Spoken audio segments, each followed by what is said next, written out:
Okay, guys, this is part two of the practice test. What we've done since winter break, starting with number 4. Tony is going to compete in a race that has a running portion and a biking portion. Let's think about the running part first. The mean time it takes to finish is 13 minutes, with a standard deviation of 2.5. Explain what the standard deviation means using the sentence frame. So remember, standard deviation measures variance. Variance or spread. So the sentence frame is that finish times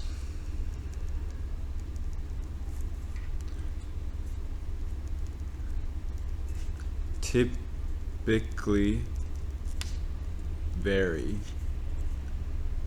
by plus minus 2.5 minutes from the mean, which is, remember, 13 minutes. So what this means is, like, in a range, if you think about 13 minus 2.5, that is 10.5. So it's like from 10.5 to 15.5. Most of our finish times are going to be around here. It's like most. Okay. All right. B. For each minute it takes Tony to finish the running portion, he's going to pay his friend $4 to encourage him to run faster. What are the mean and standard deviation of the amount he pays his friend?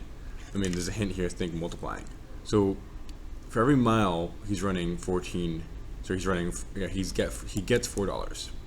So remember, so for every minute it's $4. So in 13, if he's taking an average of 13 minutes, right? Think about our mean. It's 13 minutes. If he gets $4 per minute, we're just gonna multiply that by 4, and that is 52.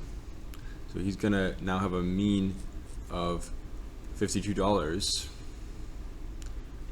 This is the mean amount. Okay, and then if we think about the standard deviation, our standard deviation was originally 2.5, and we're also going to multiply that by 4. So 2.5 times 4 is $10. That is our standard deviation. So when you're changing the mean and standard deviation, when you're multiplying, you just multiply both. Okay, so just multiply both.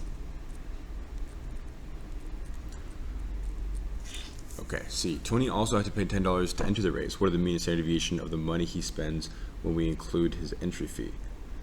So here, when we're adding $10, right, his new mean, if it was $52 before, and we add $10, now his new mean is going to be $62. This is the new mean. Okay, but his standard deviation, because everything's getting shifted up the same amount, the standard deviation stays the same. So the standard deviation, remember, that was $10. This stays the same because everything is getting shifted up by the same amount. Okay, so we have $10, $62, $10, $52 here. Okay, so that's really important. It stays the same because everything is getting moved up the same amount. Okay, last one. Tony and his friend have a similar arrangement for the biking portion. Tony pays his friend for each minute he takes. The amount he pays has a mean of $26 with a standard deviation of $7.50. When we combine the running portion and the biking portion, what are the final mean and standard deviation of the amount he pays his friend? So here, the means, you just add them. So for the means, our original mean was $62. We're continuing from here, right? So we have $62, and then we're going to add our biking mean, which is $26. So together, that's going to be $88. This is our new mean. Okay, so imagine like this is like the mean of the run plus the mean of the bike. That's what's going on here. You just add them. For the standard deviations, this is where it's a little bit trickier. When you add the standard deviations, you can't just add them straight. You add their squares.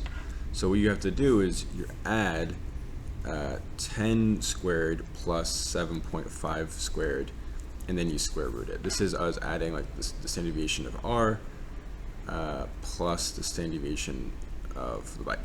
This is going on here. So the calculator is going to be 100 plus 7.5 squared, 56.25 plus 100 is going to be 156.25, and then square root it. Square root 156.25 is 12.5. Okay, that is D. Alright, back page here. This is the binomial stuff. So I got like a little guide for you at the top. 6. A study shows that 55% of all cat owners greet their cat before they greet their family when they get home from work. We have 12 cat owners who want to know probably that 3 out of the 12 greet their families. That is binomial. So key here, you know, it's binomial. It's like a something out of something. This out of this. That indicates that's binomial. My P, this is your P up here. It's going to be 0.55. I want 3 out of 12. Right? The X and the 12 are easy. Do not divide these to get the P. The P is given. It's a separate probability. Okay. Use the appropriate formula to calculate the probability of 3 out of 12 cats. So we're going to do 12 NCR3 times 0.55 to the third times 0.45 to the ninth. So again, I'm just following the formula. It's the P to the X, 1 minus P to the N minus X. Okay. So here in the calculator, I'm going to do 12 NCR3 is 220. 0.55 squared is 0.303. And then 0.45 to the ninth is 0.0008.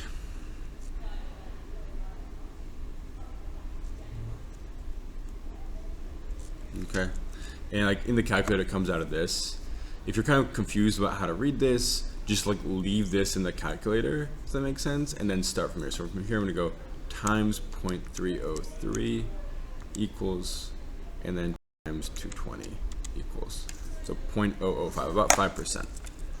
Okay, 0.05, 5%. Okay, now we know the probability that the fourth cat owner we pick. Now we want to know the probability that the fourth cat owner we pick is the first one who greets a cat in the family. So if it's like somebody's going to be the first, that's geometric. So the P is the same. It's 0.55. Your X is like the number that you want it to be. So I want the fourth cat. So that's going to be the 4. There's no N because it's geometric, and that's only for the binomials. And then we use the formula. So we're going to do 0.45 to the third times 0.55. And that is, see here, 0.45 to the third, 0.09 times 0.55